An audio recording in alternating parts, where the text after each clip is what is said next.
brilliant this year. We've had the support of the Labour group in the city. We've got Labour councillors with us today, and we're very pleased to have you here. Give them a big round of applause as well. We've got Unite the Union, we've got Unison, we've got NUT.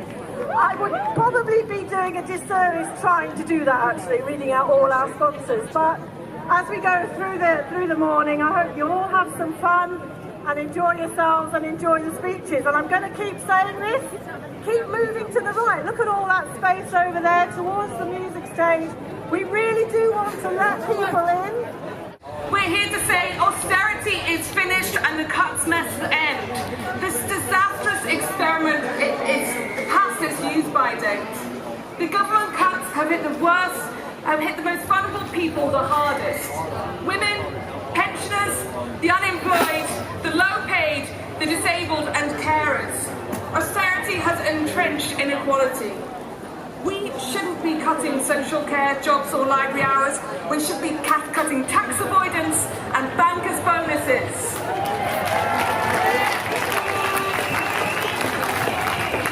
We could save billions by scrapping wasteful and damaging government programs like the Trident nuclear weapons program.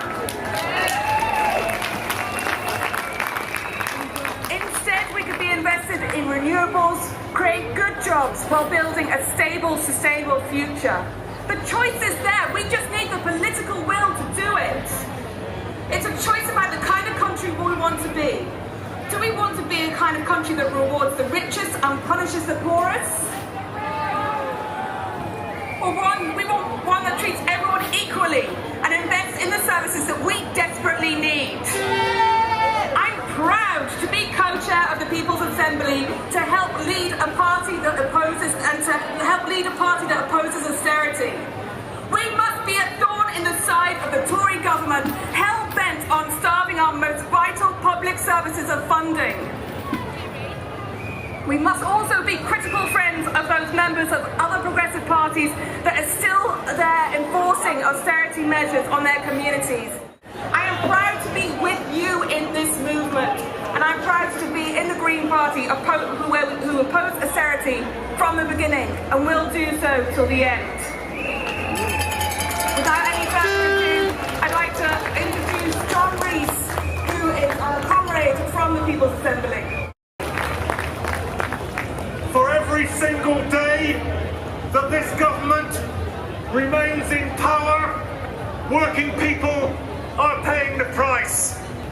Old people driven into privatised social care are paying the price with their lives. Disabled people victimised by this Tory government's cuts regime are paying with their lives. Ordinary workers driven into poverty and desperation are paying with their livelihoods, and every single member of the working class in this country is paying with their right to be in a union and their right to decent pay and their right to decent conditions. And because that's true, we have a very simple message. The government cannot wait until the next election before it's driven from office. You know, I hear a lot of people talking now, and I've used the phrase myself, so it's not a criticism. I hear a lot of people talking now about Jeremy Corbyn heading a government in waiting. And I agree with that sentiment, except for this. I'm not waiting. We shouldn't be waiting.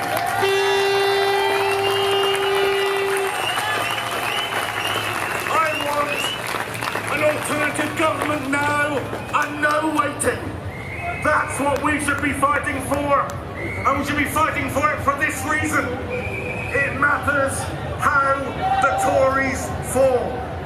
It may well be that this rotten, divided, useless, bickering government implodes and falls because it is no longer capable of standing, and all of us would welcome that. But it's not the best way for it to go. The best way for it to go is if it's driven from office by protests, by strikes, by demonstrations, by direct action.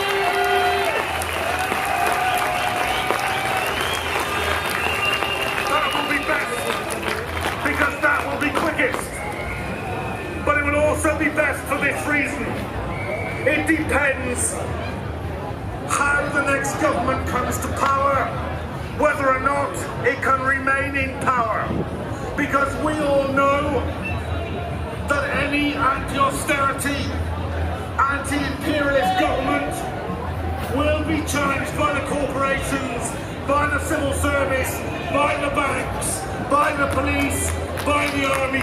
We all know that that battle is coming in the future. And if we're to win that battle, the best way of starting it will be a mass movement on the streets, a mass movement of strikers, a mass movement of trade unionists, and by direct action that brings the government down.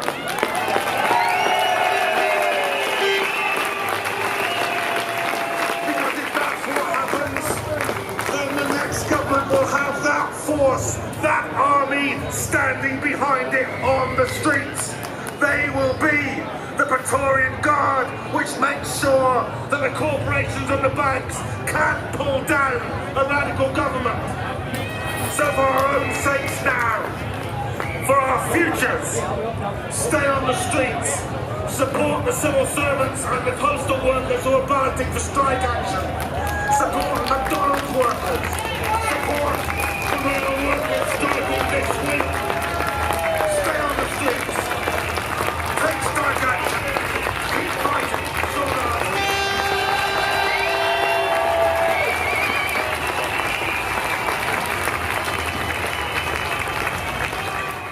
Sure you remember that one of the first things that Theresa May did when she came into office last year was to go to Parliament and ask for £205 billion to spend on the replacement of the Trident nuclear weapons system. I'm sorry to say that our Parliament gave her that blank cheque. Now, Tories have passed that. Do we accept it when Tories pass policy that is anti-people, anti-NHS, anti-jobs, anti-homes? Do we? Heck, we will overturn that policy because we know that Trident doesn't make us safe, Trident makes us a target. Trident doesn't make us safe, Trident puts us at greater risk. Trident doesn't make us safe and respected by the majority of the world. Trident makes us scorned and derided by the rest of the world that is pursuing global nuclear disarmament. Turkmen, Armenian and Chechens have built up grassroots self-governance structures. Autonomous women's movements are the guarantee for a revolution committed to gender equality and at the end of male domination and all forms of violence against women.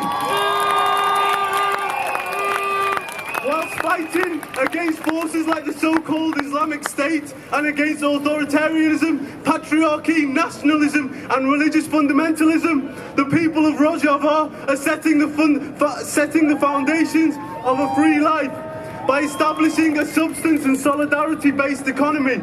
Rojava's model offers an alternative to the status quo. Those who seek an end to war, chaos and destruction in the region need to look no further than Rojava. We once again pledge to be at the forefront of fighting for a life in freedom. Austerity measures are among the primary reasons for exploitation, injustice and equality. They rely on anti-democratic attacks on local communities and their ability to gather. We saw the most horrifying consequences of austerity in the murderous Grenfell fire. National austerity is linked to capitalism internationally. Governments crack down on their own citizens domestically and pursue neoliberal policies abroad. Arms trade, the exploitation of resources, the displacement of indigenous communities.